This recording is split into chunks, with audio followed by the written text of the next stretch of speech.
Everything we discovered seems to indicate that this dot here is a 1.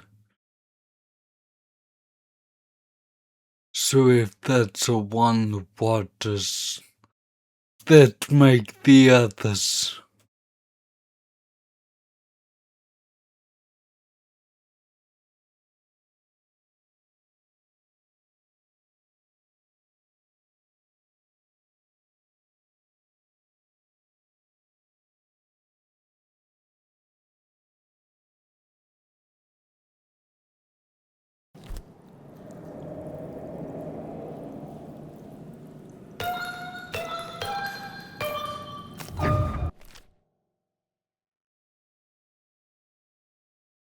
I think I'm going to Google.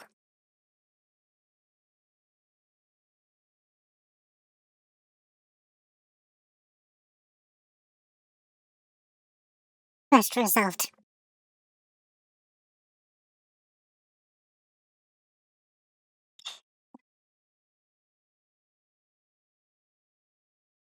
I don't understand.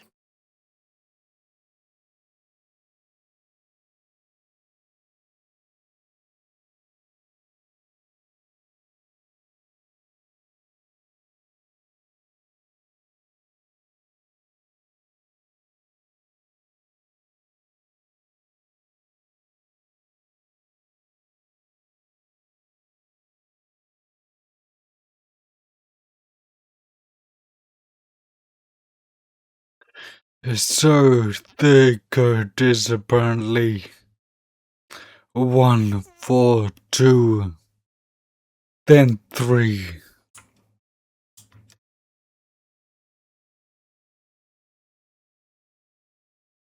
1 makes sense.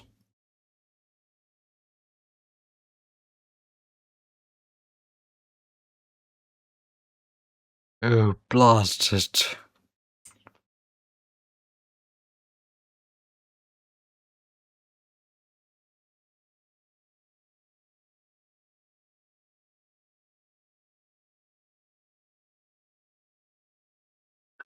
So I was working on flawed logic the whole time.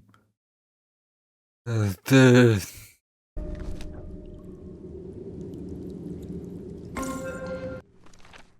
lines indicate what the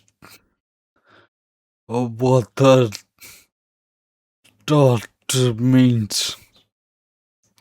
So you have 1 on the first line, first gap, 2 on the second gap, 3 on the second gap, and 4 on the fourth gap. It doesn't make a difference where the dot is positioned. This is what threw me off on these top 2 panels.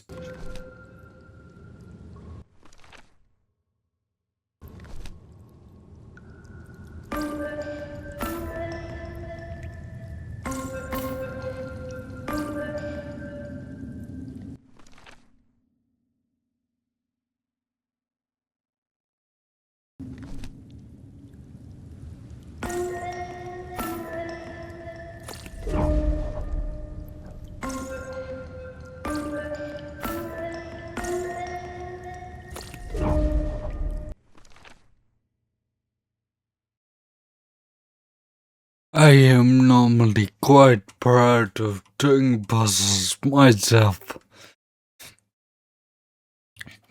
but this is a step too far. So the order is right. From left to right. But the gap they are in signifies what number they are more than the position left or right of the dot. So it's 1, 4, 2, 3.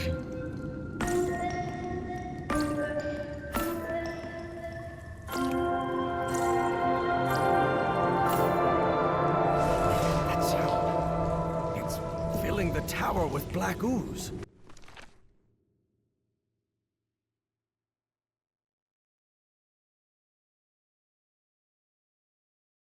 First number is 4. It seems anyway. Second number is 2. 3, 5.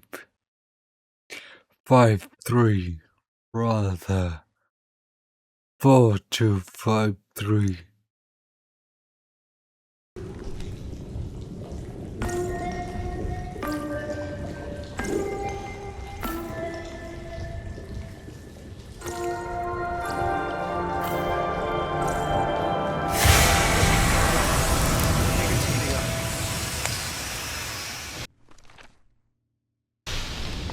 Time to Yes, it should be complete now.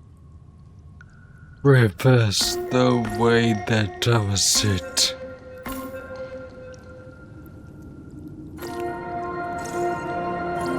And then I'll raise them up.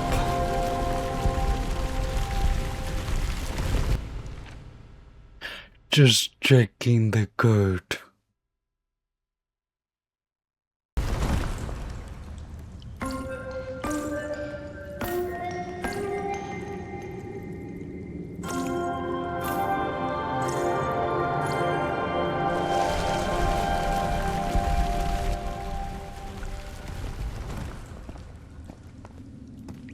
I'm slightly triggered that I had to look that up, but I was getting nowhere.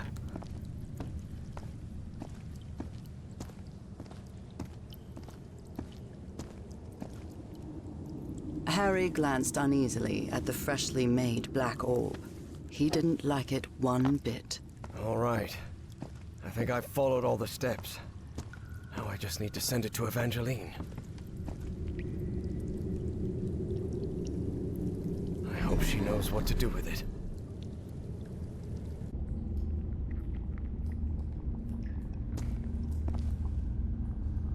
Evie finally held the statuette in her hands, and at once she felt disappointed. Yes, the statuettes were containers of energy, but did that explain her dreams? Her visions? She had to learn more about that lost civilization. I've got the statuette, Professor, but it looks incomplete. Different than in the murals.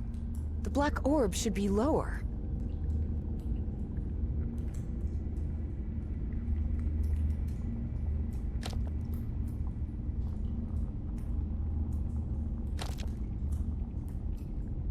Now it looks right. Excellent. Now you should be able to cross safely. Come on, get out of there, quickly!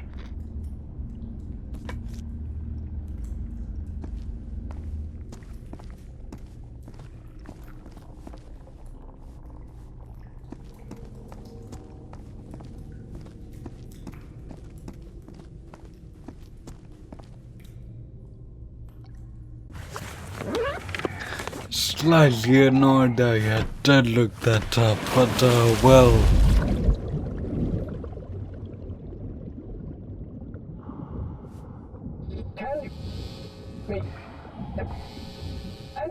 Professor? I'm losing you! Celine! Professor! Professor! I can't hear you! Evie felt a chill sweep through her body. Impossible though it was, she had just heard her dead father's voice, unmistakably. It works! It works! The path is open! Evangeline? I can hear you now. Oh, good. Glad you're back, Professor. I'll be waiting for you here. Once you're out, we'll return to... What the... Professor?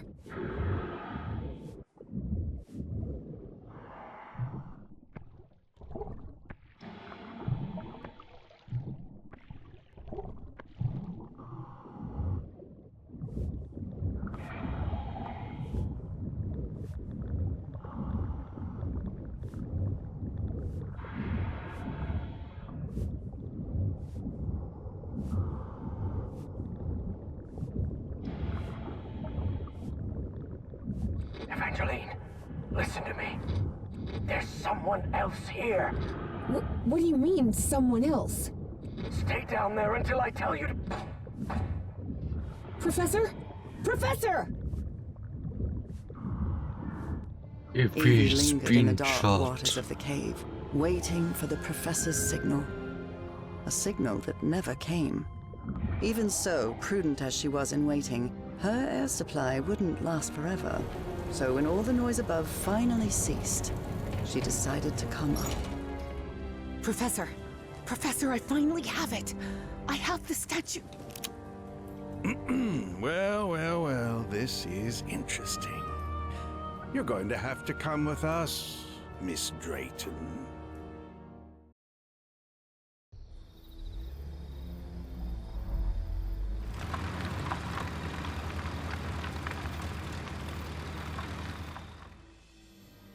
Wake her up. Welcome back, Evangeline. Finally, this is also the story of an obsessive, manipulative, and ambitious man. This is the story of Caleb Bowen. Wait, where am I? I'll be the one asking the questions here, girl. My name is Caleb Bowen. I work for the United States government. Bowen often made that claim, though it was at best a half-truth. Sure, he'd worked for the government once, but that was a long time ago, and he'd been running solo for years. Do you realize that you trespassed on a site closed off by the United States government? And more importantly, that you were seen in the company of Professor Harrison Everhart. You may not know this, but Everhart is a subversive individual. We suspect he may be working for the communists. Bowen kept lying. He knew Harry could be many things, but a communist was definitely not one of them. You better have proof for what you're saying. You are in no position to demand anything, girl. I went But for even option so, 2. I'll show you who Professor Everhart really is. Your father's name was Franklin Drayton. He and his brother Moses ran a workshop in Benoit, Mississippi called Drayton Motors. He died in a work accident in San Francisco in 1934. Is that correct? You've been investigating me. Investigating me? What kind of... Shut up and listen to what I have to say. Do you recognize anyone besides your father in this photograph? Wait, is that Professor Everhart? Oh, correct. Everhart led an expedition to the Pacific in 1934. Your father was part of that expedition. That was the only truth Bowen told during his conversation with Evangeline. Your father didn't die in San Francisco, Miss Drayton. He died in excruciating agony, alone and abandoned, on an island in the Pacific, and all because of Professor Everhart. I bet he never told you that, did he? In fact, every member of the Everhart expedition died or disappeared under mysterious circumstances. Even the professor's wife, whose strange illness was the impetus for the expedition, vanished under equally mysterious circumstances. I didn't vanish. I simply fulfilled my destiny, accepting the painful sacrifice my husband planned. How can you possibly know that? One of my associates was part of that expedition. She also perished, though not before informing us of what had happened. Evie was in shock and full of doubt. The professor was a withdrawn and sullen individual and, frankly, really hard to deal with, but could he also be responsible for her father's death? Despite her doubts, she kept silent, and wisely so. She still didn't trust this Bowen fella, regardless of his claim that he worked for the government. Now you know the kind of person you've gotten involved with, Evangeline. And the kind of trouble you're in. I have a few questions for you. For your own good, I suggest you cooperate. That platform beneath the lake in the Rappahannock River caves, how did you manage to activate it?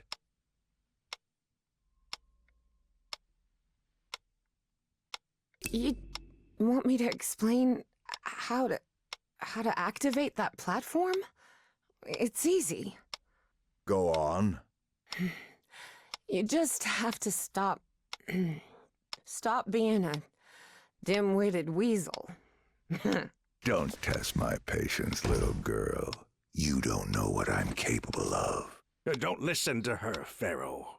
You must have recognized the girl's cognitive pattern, I'm sure of it. She even mentioned a period of amnesia. Just like Peasley. I hope you're right. Evangeline had not the slightest idea what those two men were talking about. Next question. You said a word while you were asleep. Nakotis. Do you know what that means?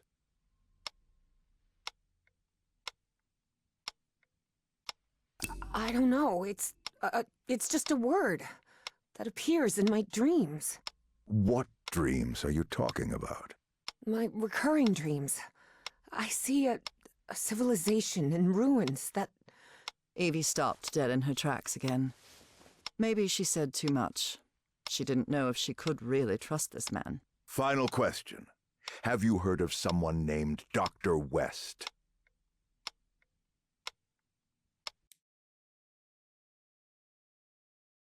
I'll see you next time for more Call of the Elder Gods.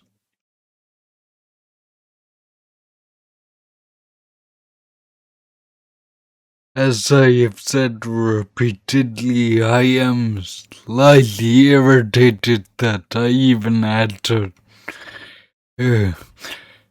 check or look up what the code was, but in hindsight, I'm sort of okay with it. Sort of. Anyway, I'll see you next time. I spent an hour just playing and recording, so this'll be the next. This'll be split up into 3. See you next time.